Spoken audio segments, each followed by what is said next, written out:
Hello, we're going to go over age, religion, and diversity. Aging in the workforce.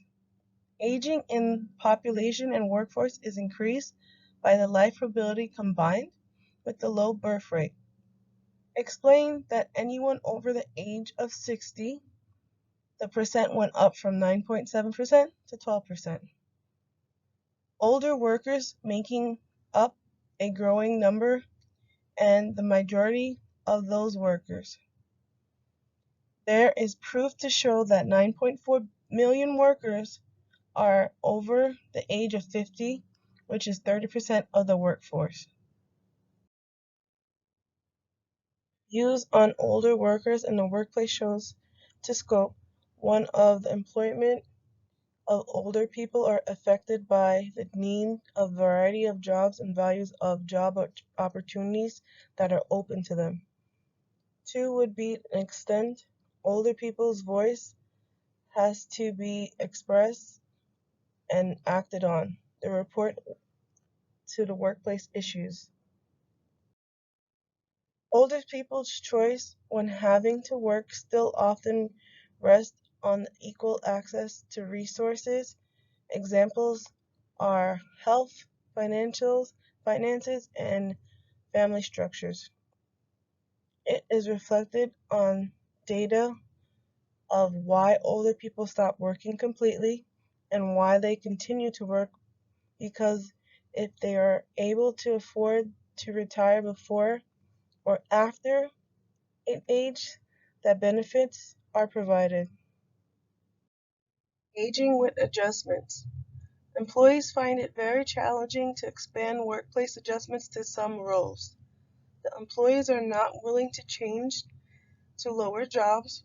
Employees that are older due to health can't perform their current position.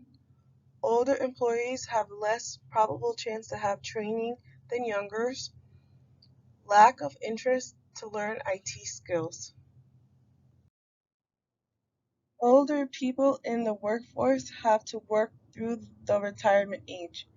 An evolutionary method to handling older workers needs to permit development of improved practice over time. This would be greater equality of outcome for older people in employment. Aging, religion, and inequality. In this chapter, religion and age is talked about, ranging from different regions, religions, and the group that practices them. There is a world of religion and religious beliefs being practiced amongst different individuals from all over the world. Becoming close with our religion and religious beliefs is something that is prominent as we begin to get older. Age plays a part in individuals getting more in touch with their religion, with death being a number one factor. The older some get, the more involved and proactive they become. From the text, some of the religions mentioned are Christianity, which is based on teachings of Jesus Christ. Christianity is quite universal, and they study the Bible.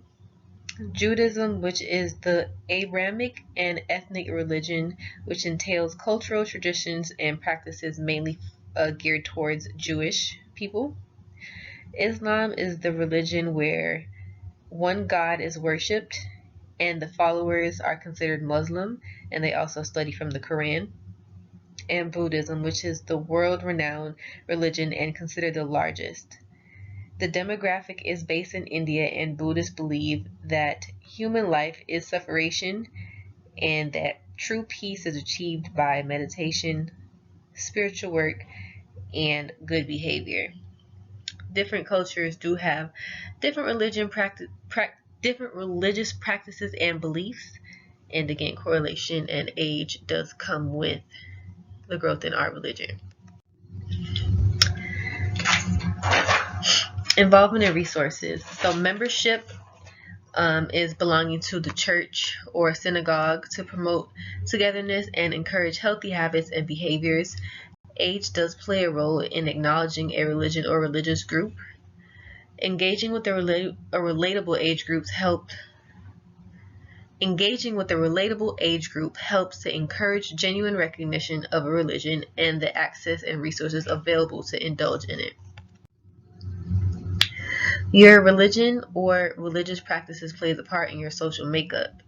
Different cultures, some things are expected of the older generation in order to be passed on or taught to the younger adults to keep up tradition and practices. Gender roles do play a role in religion as well as their role in the community. In some institutions of Christian religion, they place elders and pay respects to them first due to their service to the congregation and church facility. Transculturation defines as adapting to another individual's culture without losing yourself in the process. Learning about a culture's religion that you aren't quite familiar with is an example of this. By now, we all know what diversity means. Diversity refers to celebrating and valuing who we are while including people from a wide range of social, cultural, and ethnic backgrounds. Diversity focuses on promoting human rights and freedoms while respecting the dignity of others. Equality focuses on ensuring all people have the equal opportunities and are treated similar to others. The Equality Act advocates for diversity by protecting people from discrimination based on age, sex, gender, disability, and culture. Some major points that I got from the reading are the article. Promoting diversity in a classroom is not a one-day event. It is a process that requires time, commitment, and determination. We all know by now that nothing takes one day to change. And it has to start from the top. It starts from everyone being able to be included and to do their part. It is a process that requires time, commitment, and determination. We have to be willing to do the change. If not willing, then change can't happen. Universal design learning plays a significant role in promoting accessibility to all students in classrooms. Promoting diversity begins with children harnessing their natural curiosity. This right here sticks out to me because the fact that we do tend to stop curiosity when it comes to children. We get annoyed by them asking questions. We tend to brush them off. But curiosity is good because they're learning. They're learning to understand that not everyone's the same as them. And when you stop it young, when they get to a certain age, they don't know how to handle diversity. For teachers to promote diversity among students, they need to have an inclusive mindset. Developing a culture of inclusion helps promote diversity. To promote diversity in the classroom, diversity is promoted when teachers in all education focus on learners rather than their impairments. Yes, some people might take time to learn. Some people might not learn by just going up on the board and just writing. Some people are more hands-on. So we have to be able to include all those factors, especially when it comes into a classroom setting. Instructors can use different approaches to teach learners on ableism and diverse methods to view the world from the experiences of others. Diversity begins with teachers ensuring that the classroom library represents all students in the classroom. As you can see from the picture, everyone's holding hands despite being from different race, different backgrounds more than likely, and you have disabled individuals and non-disabled. So you have to be able to include everyone and they're holding hand in a sign of respect. That is what it is to be diverse, especially in a classroom setting. So how teachers promote diversity in the classroom? Design lessons in an inclusive manner using the UDL. Mind the language to use when referring to disabled students. Assess their biases and lack of experience with individuals from diverse backgrounds. Create an inclusive culture. I know inclusive culture is key. You have to be able to get everyone involved so that they can understand what diversity is and to respect it. Embrace media and select options that include individuals with disability in the story. build strong relationship with students, and encourage them to have stronger relationship with each other. And diversity. Understanding about diversity has been impoverished in several ways. When thinking of inequalities that hold later on in life, most people have focused on gathering excess economic resources while paying less attention to cultural, social, and community engagement values. Focus on inequality and diversity has been directed to the narrow range of the minority and vulnerable populations.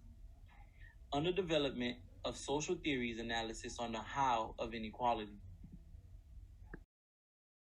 Questions that I feel should be answered.